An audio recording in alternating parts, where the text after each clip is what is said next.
Hello, my dear students. How are you?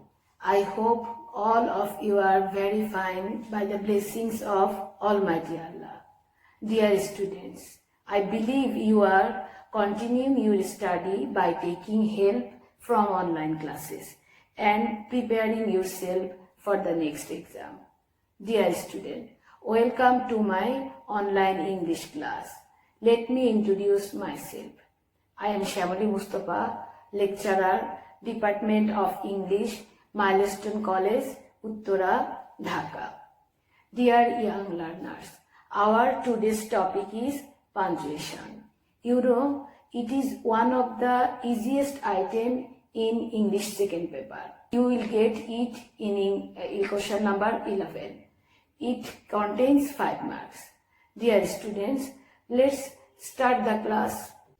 Dear students, প্রথমে আমরা পাঞ্চুয়েশনের definition clarify করব। দেখো বোর্ডে দেখো, পাঞ্চুয়েশন হলো এমন কিছু মার্কস বা সাইন অথবা কনভেনশনাল ডিভাইস যেগুলো আমরা সেন্টেন্সের মিডিলে, সেন্টেন্সের পরে বিভিন্ন রকম অনুভূতি এক্সপ্রেস করার জন্য, সেন্টেন্সের টাইপস বোঝানোর জন্য আমরা এই মার্কসগুলো ইউজ করে থাকি। আমরা সেন্টেন্সে বিভিন্ন ওয়ার্ড এবং বিভিন্ন ফ্রেজ, তারপরে ক্লজগুলোকে সেপারেট করার জন্য বিভিন্ন রকমের পাঞ্চুয়েশন ইউজ করি। So students, let's have a look on the board. Punctuation is the use of several conventional signs in writing in order to separate elements and make the meaning clear. Students, তোমরা জানো যে আমরা আমাদের মনের ভাবটা বিভিন্ন রকমের সেন্টেন্সের মাধ্যমে প্রকাশ করি। বিভিন্ন সেন্টেন্সের শেষে বিভিন্ন রকমের পাঞ্চুয়েশনের ইউজ আছে। সেইভাবে আমরা পাঞ্চুয়েশন ইউজের মাধ্যমে সেন্টেন্সের টাইপটা বুঝতে পারি। এছাড়াও তোমরা জানো, সব বাক্য আমরা অনর্গল করে বলে যেতে পারি না। কখনো আমার একটু বেশি থামতে হয়, কখনো অল্প থামতে হয়। সেইগুলো এক্সপ্রেস করার জন্য আমাদের বিভিন্ন রকমের পাঞ্চুয়েশন মার্কস আছে। Okay students, after defining punctuation, I will tell you how many kinds of punctuation we get in English sentences. Okay, let's have a look. Now I will introduce with the punctuation marks that are mostly used in English sentences. Comma, full stop or period, semicolon, colon, slash or virgule, apostrophe, underline, round brackets. It is also called parentheses. Quotation marks. You can get single quotation marks also. Square brackets, question mark, exclamation mark, ellipsis points, hyphen. Dear students, এতক্ষণ আমরা punctuation কি এবং punctuation marks গুলোর সাথে পরিচিত হয়েছি। এখন আমরা এই ডিফারেন্ট পাঞ্চুয়েশন মার্কসগুলো সেন্টেন্সে কিভাবে ব্যবহার করব তার একটা অ্যাপ্লিকেশন দেখব। First one, full stop or period. শিক্ষার্থীরা জানো, আমরা 5 রকমের সেন্টেন্স ইংলিশে গ্রামারে ইউজ করে থাকি, যেমন assertive, interrogative, imperative, optative, exclamatory. এই 5 রকমের মধ্যে আমরা অ্যাসার্টিভ, ইম্পারেটিভ, অপটেটিভ সেন্টেন্সের পরে থামার জন্য ফুল স্টপ ইউজ করি। এছাড়াও অ্যাব্রিভিয়েটেড ওয়ার্ডের পরেও আমরা ফুল স্টপ ইউজ করি। ওকে স্টুডেন্ট, আমরা একটা এক্সাম্পল দেখি। The children are playing. এই সেন্টেন্সটা অ্যাসার্টিভ সেন্টেন্স। তার শেষে, সেন্টেন্সের শেষে, for the completion of the sentence or to show pause, we use here full stop. Dear students, next one, question mark or interrogative sign. তোমরা জানো, আমরা যখন কোনো সেন্টেন্স দ্বারা কোনো প্রশ্ন করি, সেই সেন্টেন্সটাকে আমরা ইন্টারোগেটিভ সেন্টেন্স বলি। ইন্টারোগেটিভ সেন্টেন্সের শেষে আমাদের কোয়েশ্চেন মার্ক অথবা ইন্টারোগেটিভ সাইনটা আমরা ইউজ করি। এক্সাম্পলটা দেখো, ইজ দিস ইউর বুক। আমাদের কি মনে হচ্ছে সেন্টেন্সটা দেখে?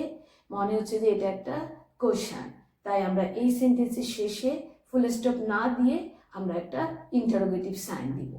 ওকে স্টুডেন্টস, আমরা এখন পরবর্তী পাঞ্চুয়েশন মার্ক দেখি। Exclamatory marks or exclamatory sign. তোমরা জানো যে সেন্টেন্সের 5 রকম প্রকারের মধ্যে একটা হলো এক্সক্লেমেটরি সেন্টেন্স, যেই সেন্টেন্স দ্বারা আমরা কখনো আমাদের strong emotion, feelings or interjection আমরা শো করি, তখন ওই ধরনের সেন্টেন্সকে এক্সক্লেমেটরি সেন্টেন্স বলে। তাহলে এক্সক্লেমেটরি মার্কসটা আমরা এক্সক্লেমেটরি সেন্টেন্সের শেষে পুট করব। এক্সাম্পল দেখো, what a beautiful bird it is. আমরা যদি এক্সক্লেমেটরি সেন্টেন্সের ক্রাইটেরিয়া বা ক্যারেক্টারিস্টিক্স বিবেচনা করি, তাহলে আমরা দেখব যে এটা একটা এক্সক্লেমেটরি সেন্টেন্স। তাহলে after that we put exclamatory sign. Okay, next inverted comma. Students, তোমরা জানো যে কেউ যদি কিছু বলে, কোনো স্পিকার যদি কোনো বক্তব্য দেয়, তাকে আমরা স্পিচ বলি। ওই স্পিচটাকে কোট করার জন্য আমরা কোটেশন মার্ক অথবা ইনভার্টেড কমা ইউজ করি। ইনভার্টেড কমাটা স্পিচের প্রথমে একদম এবং শেষে বসবে। তাহলে একটা এক্সাম্পল দেখি আমরা। দেখো, he said to me I was ill. I was ইলটা কোনো একজন স্পিকারের একটা speech. After the end of the sentence we use inverted comma. দেখো, আমরা স্পিচটাকে সেপারেট করার জন্য প্রথমে একটা ইনভার্টেড কমা দিয়েছি, শেষে আবার ইনভার্টেড কমা দিয়েছি।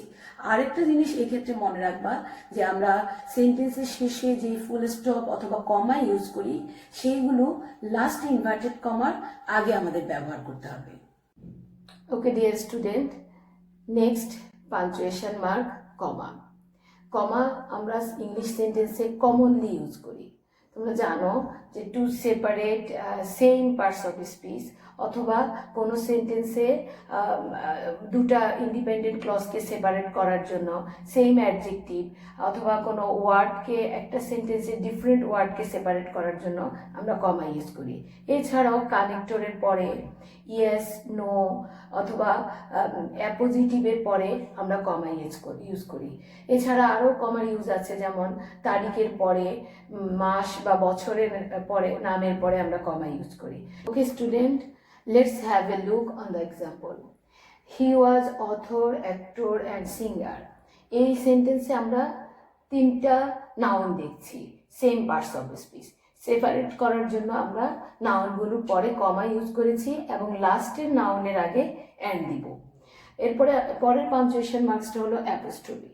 স্টুডেন্টস, যখন কারো কোনো কিছু পসেশন বা কারো অধিকারে কিছু আছে, সেটা বোঝানোর জন্য আমরা অ্যাপোস্ট্রফি ইউজ করি, সেই নাউনের পরে অ্যাপোস্ট্রফি ইউজ করি। এছাড়াও কোনো কন্ট্রাকশানেও, কোনো সেন্টেন্সে কোনো কন্ট্রাকশন ওয়ার্ডের মধ্যেও আমরা অ্যাপোস্ট্রফি ইউজ করি। Dear student, look at the example, this is Rana's book. এখানে বইটা রানার পসেশন, তাই রানার পরে আমরা অ্যাপোস্ট্রফি এস দিয়েছি। যখন এরকম কোনো জিনিস কারো পজিশনে থাকবে, সেই নাউনটার পরে আমরা অ্যাপোস্ট্রফি এস দিব। আর কন্ট্রাকশন ফর্মের বিষয়টা হলো, দেখবে যে সেন্টেন্সে দুটা ওয়ার্ড একসাথে বসছে কন্ট্রাক্টেড ফর্মে, সেখানে কিছু লেটার অমিটেড থাকে বা মিসিং থাকে, সেই মিসিং লেটারটার জায়গায় একটা অ্যাপোস্ট্রফি দিবে, কিন্তু সেখানে আর এস হবে না।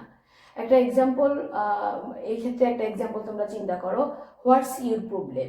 এখানে হোয়াট ইজ দুটা ওয়ার্ডকে আমরা কন্ট্রাক্ট করে হোয়াটস বলেছি, তো ওই কন্ট্রাকশন জায়গায় যে লেটারটা মিসিং আছে, সেখানে আমরা একটা অ্যাপোস্ট্রফি দিব, হোয়াটস। শিক্ষার্থীরা, আমরা এখন আরেকটা পাঞ্চুয়েশন মার্কসের সাথে পরিচিত হব। এটা হলো কোলন। সাধারণত আমরা যখন কোনো লিস্ট মেকিং অথবা অনেকগুলো কোটেশন অথবা সামারি এক্সপ্রেস করতে চাইব, তখন আমরা কোলনটা ইউজ করি। যেমন একটা এক্সাম্পল দেখো, the three great tragedies of Shakespeare are Hamlet, Othello and Macbeth.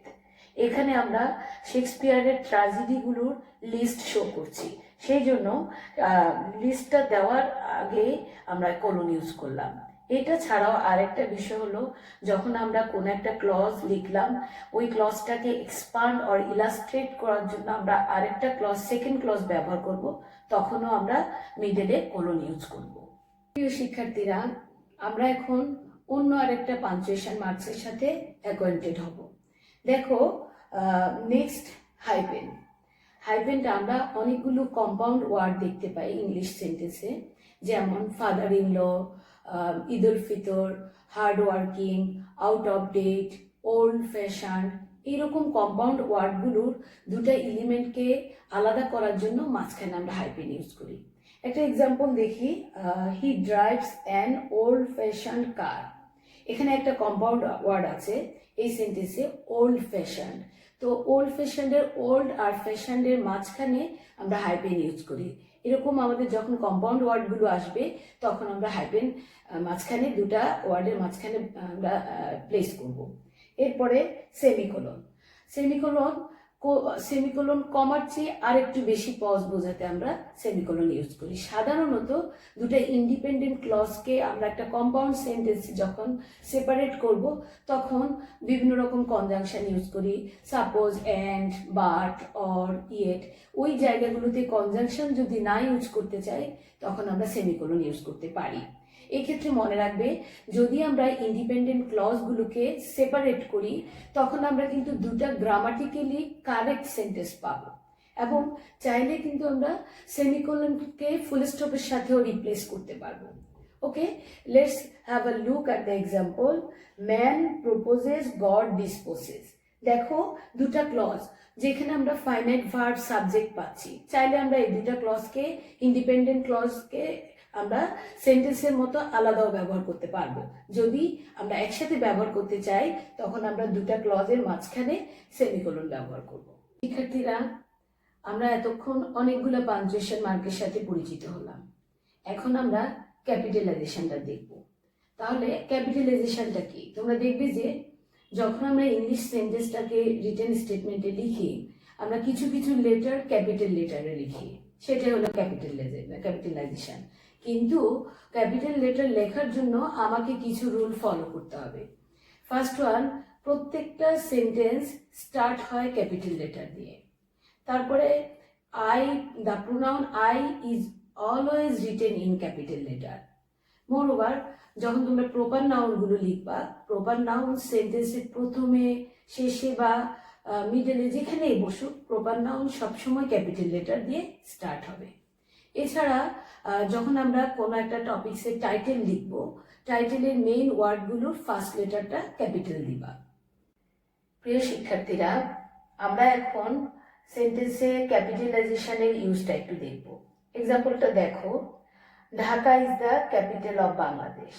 Students দেখো, এখানে ঢাকা এবং বাংলাদেশ এই দুটো হলো প্রপার নাউন। এই দুটা ওয়ার্ডেরই ফার্স্ট লেটার ক্যাপিটাল লেটারে লেখা হয়েছে।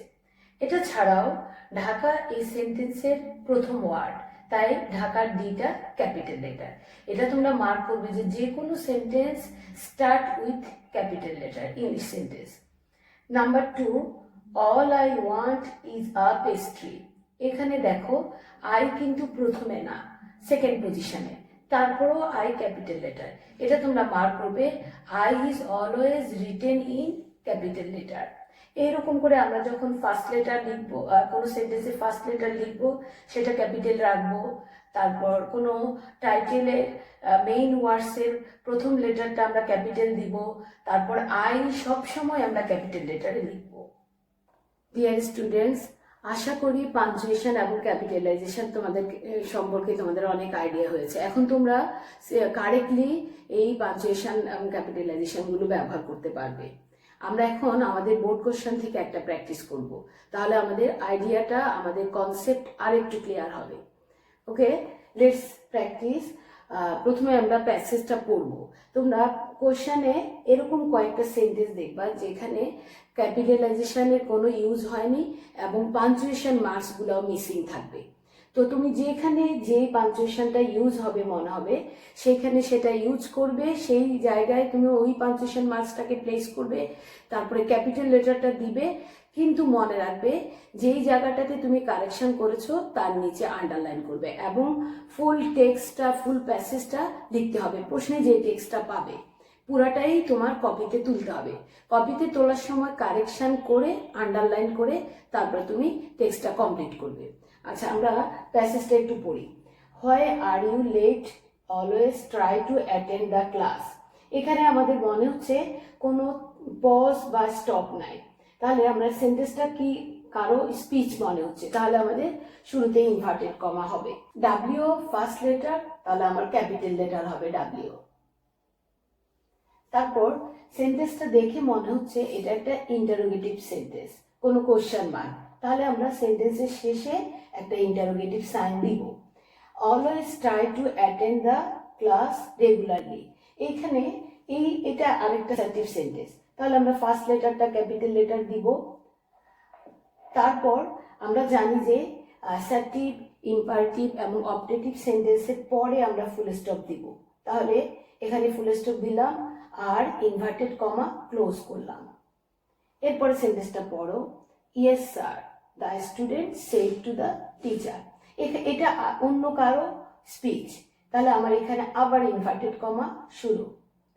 ইয়েস এর ওয়াই ক্যাপিটাল হবে। মনে রাখবে ইয়েস এবং নোর পরে আমরা কমা দিব।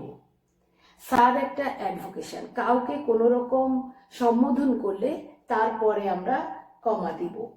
তারপর এখানে ইনভার্টেড কমা ক্লোজ, কারণ আমার স্পিচটা এখানে শেষ। The student said to the teacher, কথাটা শেষ বা কমপ্লিশন বা থামার জন্য আমরা এখানে ফুল স্টপ অথবা পিরিয়ড দিব। এইভাবে আমরা কোন একটা প্যাসেজের পাঞ্চুয়েশন মার্কগুলো অ্যাপ্লাইড করব এবং ক্যাপিটালাইজেশন যেখানে ইউজ হয় নাই, যেখানে আমাদের মনে হয় এটা ক্যাপিটাল লেটার হবে, সেই জায়গায় আমরা ক্যাপিটাল লেটার দিব, দিয়ে কারেকশন করে টেক্সটটা, কোশ্চেন পেপার থেকে টেক্সটটা আবার নিজের আনসার স্ক্রিপ্টে তুলব। Dear students, we have come to the end of our lessons. I have discussed elaborately all the rules of punctuation and capitalization. I hope all of you understood this topic clearly. If you face any difficulty, you can share with your subject teacher. Moreover, in this respect, I suggest you to practice from your English second paper book by yourself, so that you can be confident about using punctuation and capitalization. Dear students, thank you all for your time and patience hearing. Stay home and keep yourself safe. Thank you, dear students.